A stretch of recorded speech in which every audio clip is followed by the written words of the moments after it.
आज की वीडियो में हम देखेंगे माइक्रो कंट्रोलर का सिलेक्शन कैसे करते हैं।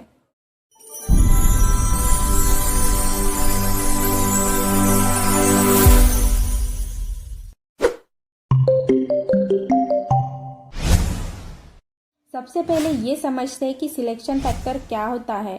जैसे किसी चीज़ को खरीदने से पहले हम उसके फीचर्स, क्वालिटी और उसका प्राइस देखते हैं। इस प्रोसेस को सिलेक्शन फैक्टर कहते हैं।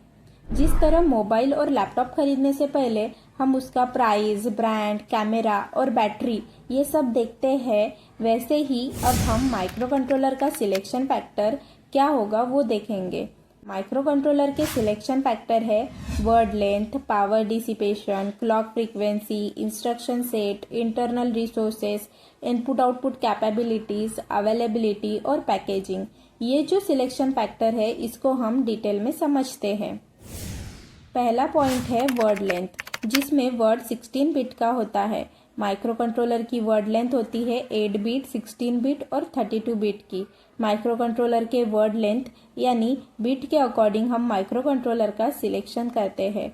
जैसे हम 8 बिट का माइक्रो कंट्रोलर यूज करते हैं टेम्परेचर कंट्रोलर और मोटर स्पीड कंट्रोल सिस्टम में।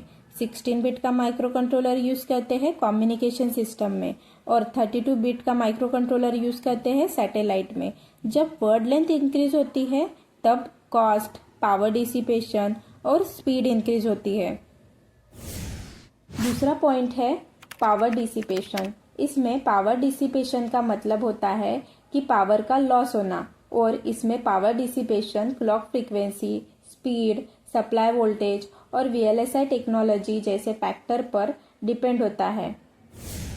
तीसरा पॉइंट है क्लॉक फ्रीक्वेंसी। इसमें माइक्रो कंट्रोलर की स्पीड डिपेंड होती है क्लॉक फ्रीक्वेंसी पर, और क्लॉक फ्रीक्वेंसी डिपेंड करती है कि हम माइक्रो कंट्रोलर कौन से एप्लीकेशन में यूज करते हैं। चौथा पॉइंट है इंस्ट्रक्शन सेट। इसमें माइक्रो कंट्रोलर को दो कैटेगरीज में क्लासिफाइड किया है। पहला है सिस्क और दूसरा है रिस्क। हम सिस्क और रिस्क को डिटेल में समझते हैं। तो पहला है सिस्क।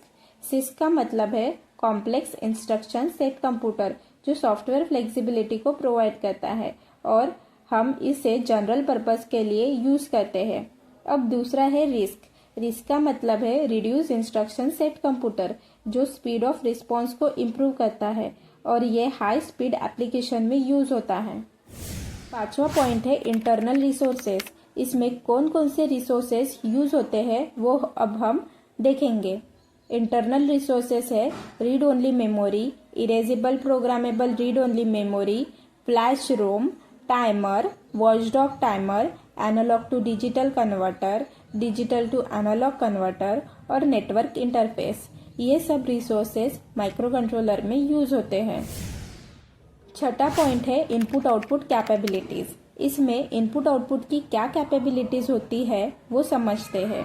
इसमें number of input output ports होते हैं जिनका साइज फिक्स्ड होता है। हर एक इनपुट और आउटपुट पिन की एक स्पेसिफिक कैरेक्टरिस्टिक्स होती है और इनपुट आउटपुट पोर्ट में ऑपरेशन की स्पेसिफिक स्पीड होती है, जिसमें सीरियल और पैरेलल पोर्ट्स होते हैं। हमारा सातवां पॉइंट है अवेलेबिलिटी। इसमें माइक्रो कंट्रोलर को सिलेक्ट करते समय हम देखते हैं कि माइक्रो कंट्रोलर कहाँ पे यूज करना है। उस अकॉर्डिंग माइक्रो कंट्रोलर को परचेस करते हैं ताकि वो लॉन्ग टाइम तक अवेलेबल रहे। हमारा लास्ट पॉइंट है पैकेजिंग। इसमें DIP का meaning dual in line package है, जो सूटेबल और इजी टू वर्क होती है, क्योंकि DIP में common hole IC package circuit होता है, जबकि SMD यानी surface mount device package difficult to work होता है, क्योंकि इसमें electronics component directly PCB means printed circuit board पे माउंट करते हैं। तो आज हमने समझा कि माइक्रो कंट्रोलर के सिलेक्शन फैक्टर कौन कौन से होते हैं।